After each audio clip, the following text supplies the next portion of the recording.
So for our special guest for this week, all the way from India, Chandoo, Purna, aka Chandoo. Chandoo, welcome to the show. We're so glad to have you here. Welcome. We're gonna wait 1 second for you to join us on the video. All this will be edited out.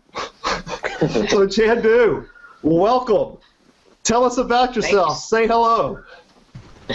Thank you so much, Rick and Oz and Jordan. And I'm really glad to be on Excel TV. And I'm so happy to hear about this initiative. And when I get the first invite for the Excel TV first episode, I was like, oh, I should join this. But then I remembered that my bandwidth really sucks. And if I join any video call where more than one person is sitting, it's bound to end up in dropped calls every 2 minutes. So I had to not join. But then after a few weeks, Jordan said, hey, would you like to come and be a guest? And I was like, I explained the situation to Jordan, and he said, no, that's fine. We will try and see how it works. So here we are, and I'm glad to share some of my thoughts and ideas with your viewers. Yeah. Just to give a brief introduction, I run a website called Chandoo.org where we try to make people awesome in Excel. So just visit the website to know a little more about us. So Chandoo, you were saying something? Yeah, I was going to say, first off, whenever we finally get a URL, we finally get our website, the quote is, Chandoo, quote, I was so excited when I heard about Excel TV, end quote. I mean, that's going to be like on the movie poster. That's awesome.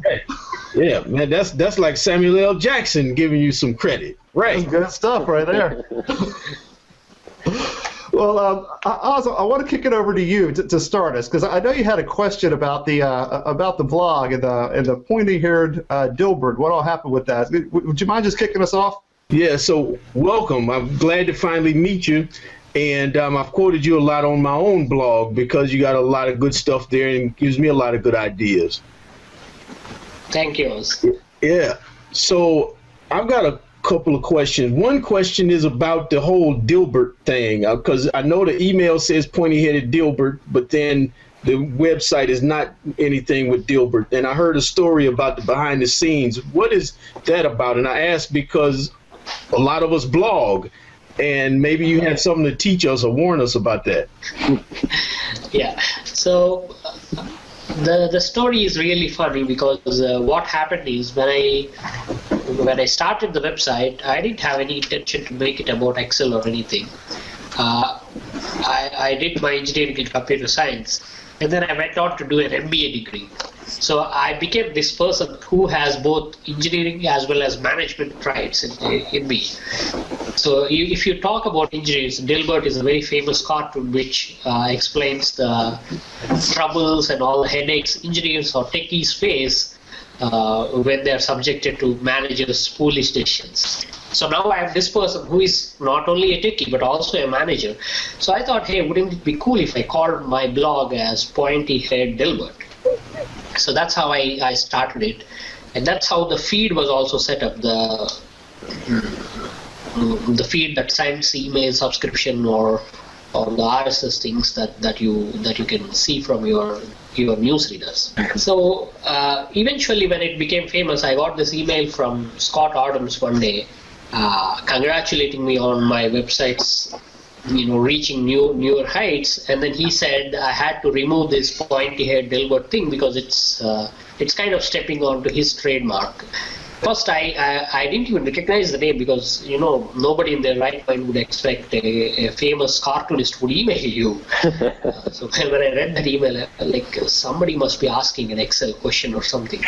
And I saw this is from Scott Adams himself. So I told him that this is not something that I never anticipated. So I'm glad for the progress, and I will get rid of the name and everything as soon as possible.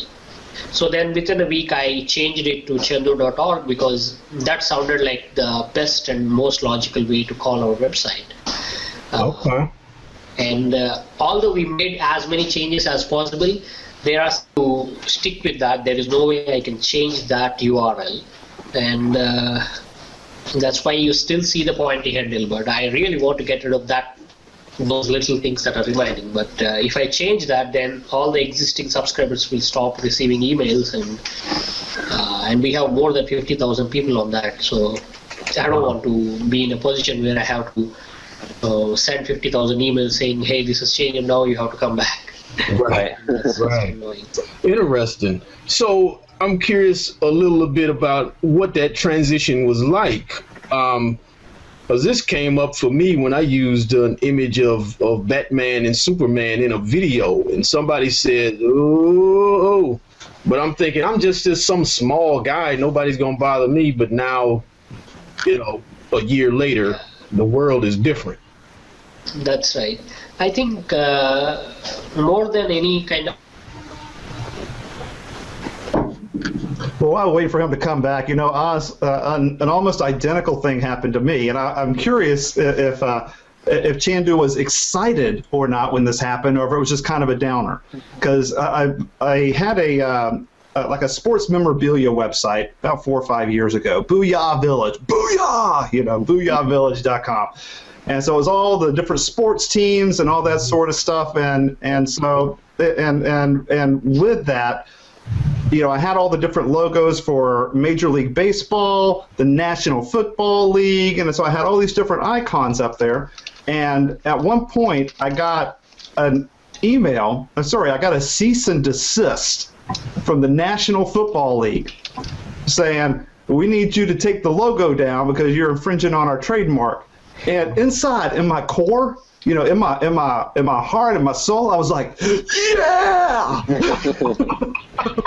So I was like, "I'm going to frame this. This is awesome." So Chandoo, whenever you got the email, were you excited about that? I mean, was that a good thing? It was like, yes, Scott Adams knows who I am.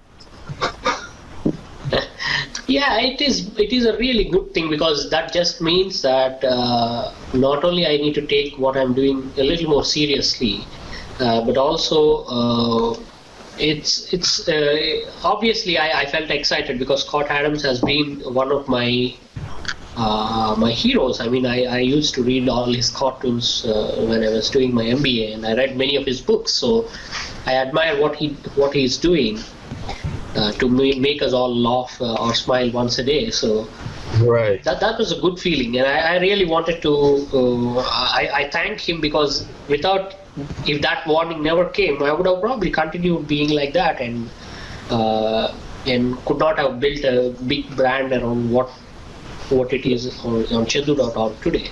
Yeah, that's cool. So the transition when you had to start dismantling stuff, was it difficult? Was it a headache? Was it easy? It was quite easy, because most of the things that we were doing are we didn't have a big Facebook page or Twitter account back then, so It was just simple changing the logos and making another logo.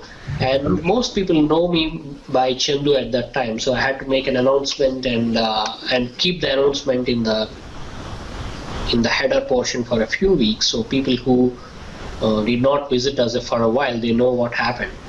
Okay. After that, it was easy, and it's not a big thing. Cool.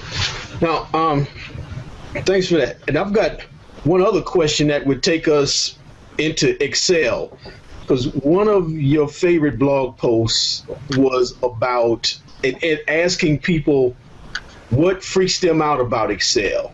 And you shared that you don't know everything about it. You get freaked out. And I like that because it shows that because it's true. Nobody masters Excel. You do what you do. And my thing, what freaks me out is those, what do you call those, array formulas. Mm-hmm. I don't bother with those things. Freak you out. Oh, you're missing out. Those are great. Well, when I hear about how they're kind of fiddly when you want to edit them, but yeah, I hear about the power of them, definitely. But yeah, they kind of weird me out. Freak me out, man. Give me the creeps. Yeah, I think it's better to have a bit of gaps in your knowledge all the time, because that's what makes us curious. So there is Yeah. nothing wrong. I mean, if somebody assumes they know everything in Excel or any particular area of life, they're just cheating themselves. What's the point of saying I know everything? Right. It's better Right. to say, okay, I know a little, but I want to learn more, because that's what keeps your mind open, and you can always continue that in that journey. It will always be exciting. If you know everything, then that's just going to get boring very quickly. Yeah. So mind if I jump in real quick?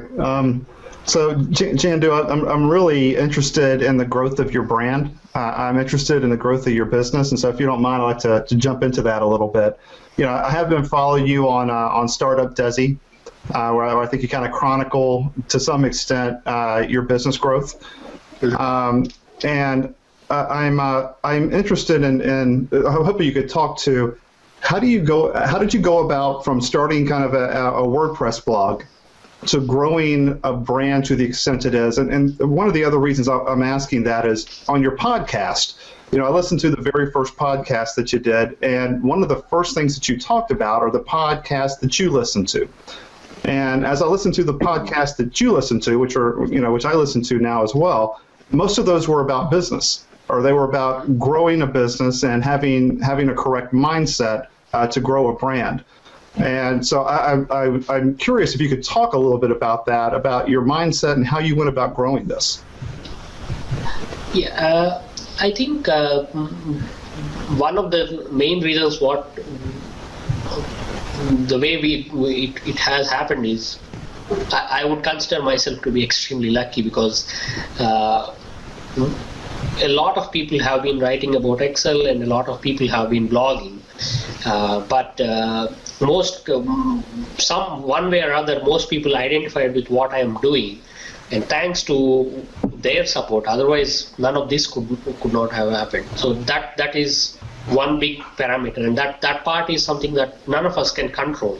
I mean, we can talk about Excel, we can write about Excel, but what if nobody notices, right? So that's one part. But in terms of deliberate actions from my end, what I have done is I have kept doing this even when I felt like this is going nowhere. So it took me in the first 2-3 years, I was just writing about Excel without expecting anything in return. Even today I do that, but in the earlier years it was hard, because you're just writing about Excel or posting articles or videos, but sometimes you don't even get a single comment on them, and that's good, just continue doing it. So that was one thing. I feel you on that. Yeah. I heard a guy. I'm still there. Well, the guy Andy Today, for Cestadino, example, he said that crickets never hurt anybody. yeah, that's right. So that's one. Then I think the important aspect of running a business has to be that you should not be afraid to ask for some sort of a return for what you're doing. So if you're writing a blog, for example, many people assume that what you're doing is free and they can just take whatever they want. But if you make it clear that I'm doing this for my living and I want you to support me in this direction by offering some sort of a product and service, and not be shy about it, right? So many people create products or services, but they are not very happy to promote it, or they sometimes feel that doing so kind of dilutes their brand. But customers are so much more forgiving than what we think of them to be. So it's better to say that, hey, I have a product, I really think you get value from this, so just go and buy it. So if you be upfront, you might lose 5% of your readers just because they don't like this kind of commercial approach. But the rest of them will stick with you and they will support your growth. So that's what I also learned. It took me quite a while to reach that transformation, because I was writing about Excel and providing a lot of free content. And then when I created my first ebook, I still felt like, doing this is kind of diverging from what I'm doing. So you could see from the very first ebook advertisement that I wrote, so I even wrote in that you don't even have to buy it. I mean, who does that, right? Right. So, but after a while, I realized that, this kind of approach is probably not going to help me or help the customers, right? So it's that, and a lot of things happen. But I think we have to realize that any kind of change in the business will not happen overnight. So if you put in time and effort, eventually you will emerge successful, as long as you stick to the basic values that you as a person admire. For example, I like simplicity as a person, so I want my website to reflect that. So that's why we try to keep things as simple as possible. If an article needs an Excel file to be available for download, we just provide that. We don't want people to jump through hoops to get extra from us. So this is pretty much how it happened. I'm sure you can find a lot more on StartUp Desi. Yeah, I did notice after you had your first your ebook, and I can't remember where I read this. Maybe it was StartUp Desi. I'm not sure, but you had mentioned that your first ebook went out, and that you had to come back later and to some extent, I don't know, change what you wrote a little bit and charge more. Yeah, that's right. So I priced it as $5 because I thought, if I charged more than that, nobody would buy it. But later I realized some people emailed me and told that what you do on your website, they would definitely see tremendous amount of transformation in their work. So they told me that I'm getting a lot of value from your website. So when I see this $5 ebook, I feel like this is something very cheap and it's not in line with what you're doing there. So then I thought, why don't I just double the price, see what happens? So I priced it at $10, and then instantly sales also jumped up. Not just the total money I get, that would anyway be there. For the number of units too. Yeah, so that was kind of an eye-opening moment for me, and I thought, this is better than working for somebody and earning salary. So I kept adding something or other every year, so that's how it went. So just to talk about what you were saying about whether you should charge for something or not. This is actually something that I've struggled with because I don't really have any products online, but I've thought about bringing products, and I've always sort of questioned whether that is diluting the product or going commercial, as we would say. If that's an unwise move, if my readership would be upset at me, and I don't think that they would, but it is. I know I'm not the only person who's expressed this. I've talked to other bloggers too, that there is this sort of, because when you blog, you're doing it for the community. I mean, at the end of the day, community is always important. So you wonder where that medium is between developing for the community and selling something to support yourself. So this is very interesting, and I'm very happy to hear this information. See that I was the only one to struggle with it. So. Yeah, that's where I also read quite a few books and watch other blogs that purely talk about how to run a business online. So they are kind of mentoring me passively and opening up my mind to all these ideas. Some of them are very, very far-stretched for what I do. For example, somebody would say you should charge people $5 a month just to access your website. And some companies or some businesses are running like that as well. But I find we have to find some sort of a balance between providing free content and service and making a living. And it's more like the Pareto principle, where you say 80% of your money comes from just the 20% of your customers. So it's better to split it like that.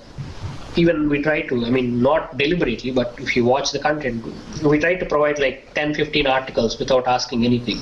And then we just put a plug where we say, go for Excel school or something.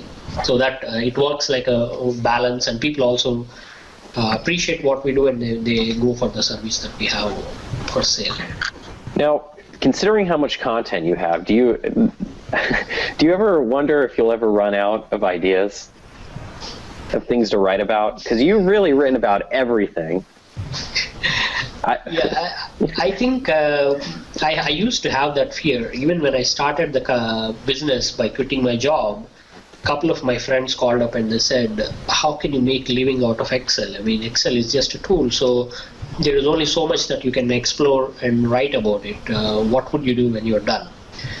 And then I realized it's better not to focus on how to use a particular feature of Excel, because there is only 1,000 different features probably that you can explain like that.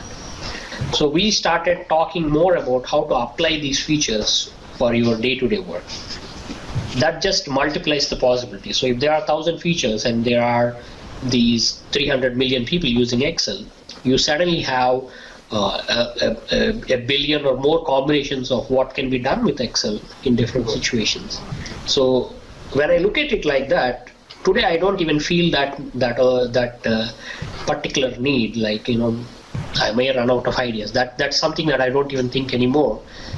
The other thing that I have done is I have deliberately slowed down the amount of articles we are writing.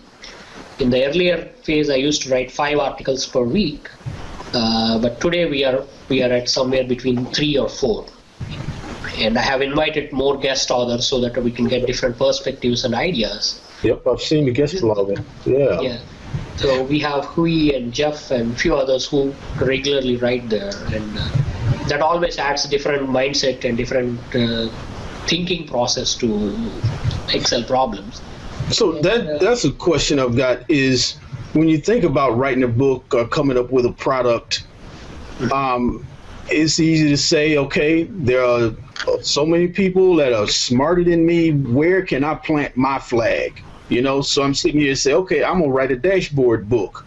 Well, Jordan's writing a dashboard book. Yeah. So how do you think about, where do I fit in all of this brain power? I think it's important to understand that, for example, take the case of Jordan. Jordan is writing a dashboard book, and he's not the first one to write about it. In fact, there is a lot of material available on dashboards, online, on YouTube, on private courses, and live classes. A lot of people have done this, and we can even safely say this has been done to death. Right? But the reason why Jordan is writing, and the reason why people would continue to buy this book, is very simple. People want to hear what Jordan has to say about this, and that's how I also look at it. We don't have to be exclusive. When it comes to knowledge, you can never have enough knowledge, right? If somebody is open-minded and they want to learn, they will learn from as many sources as possible. It's also simple. If you see who are the people who will watch this particular show and look at their names or email addresses, and then cross-check their names and email addresses with all the Excel websites, you would find that these are the same people who are visiting all other websites too. Why would they do that, right? Why do they have to go to 7 people to learn the same thing? This is because they will always gain more by sitting in a different class, right? Yeah. So people are always like that. They, when it comes to knowledge, there is no such thing as, okay, I know enough. Right? You always want to learn more. So right, and you describe. There's always space for. I think in business they say this, right? There is always room for one more. Yeah. You go to a food court, you will find 25 different vendors selling food. Why not just one? The reason is simple. We want more. Right. And that was probably true, Chandoo, whenever you saw your biggest business growth, right? As you moved from the first bug to the templates, and then when you started the training, and people wanted to see what your perspective was on Excel, and to sign up for training. Can you talk about a little bit about your business growth as you started delivering training? Yeah, the first training we offered is called Excel School. It is still running strong, and I was a lot skeptical at that time, and also a lot depended on it, right? If it became successful, I thought I would eventually quit my job and focus on it full time. And I wasn't really sure how it would fly when I launched it, but it did incredibly well given that particular situation then. And eventually I launched another course called VBA class. This time I took help from another person, so he can teach the class and I can deliver it on our classroom platform. And then we added dashboards to Excel School, and eventually we added Power Pivot class, and I partnered with few others so they could also offer courses on financial modeling and other aspects of Excel. So as we added more courses, I realized that people were really appreciative of these. They wanted to learn more, so it became a natural thing to do. The other thing that I also realized is initially I used to be very afraid to ask for more money. The maximum price I wanted to charge was $97 because I thought, why would anybody pay more than $100 when they could go and buy Excel itself for $100, right? The software Excel costs barely $100. So I was thinking, why would anybody pay more than $100 to learn Excel when the whole thing itself costs $100? Then later I realized that what we are teaching is not about Excel, but how to use it better. So once I considered what we are doing in that direction, it became easier to offer more and offer bundles of courses where we could potentially charge more from people and also offer them greater value. One of the things I heard from Jordan whenever I interviewed him several months ago, he was very complimentary of you, and he was complimentary in this respect. He said that a lot of bloggers, they'll start out bloggers, and I'm paraphrasing Jordan, so feel free to jump in, but a lot of Excel bloggers will start out bloggers, and due to their success in blogging, they'll move into being an author and move into consulting. And so, and as a result of doing all that, they don't have as much time. Right. And as a result, the blog ends up suffering. And you've been going strong, for quite a bit here. What's your secret? Yeah, there is a lot of temptation to move into other areas of business, that is live speaking or consulting or coaching, these kind of things, or even book authoring. And whenever I had the temptation, I kind of tried to look back the reason why I am doing this. And one of the reasons why I am doing this is because I could live a very comfortable and free life. That is, I want to be with my family. I want to be able to visit different countries, and I want to spend a lot of time watching our kids grow and be around them, and just don't feel the stress that comes with all the corporate jobs or any of those running around kind of things. So then I thought, it's better to do something where I can be completely absent and still it works. So that's how I ended up making a template or a video course, because these things, right now as we are speaking, probably there is somebody who is enrolling into Excel School and going through the program. So I don't have to be there for that person to learn and become awesome. And right. I can just do whatever I want. I can join you guys for a call, or I can go and sit with my wife, or I can play a game on my computer or anything. It doesn't mean I'm wasting my time, but it just means that I can give that energy that blog requires whenever it wants. So that's why I was able to continue writing. And I don't view blog as a source of income. I view it more like giving away knowledge. And when people become convinced that, okay, Chandoo.org is a source that I can trust and learn more, they would go and buy our courses. So we don't do a lot of hard sell also. That said, we are not trying to hide the fact that we are making money. We have products and we advertise them from time to time, and we encourage people to join. But wow. Yeah, if they don't join, that's fine. Because as a person and as a small family, for me to live, I don't need a lot of money. And whatever I need, I can generate that from this thing. Well, Jay, I would love to be you in one sense, because when you went to Australia, and I saw the pictures from Australia, and then you were here in Chicago briefly, and you get to travel around. That's something I would love to do. So how did this Australia thing happen, and what did you do in Australia?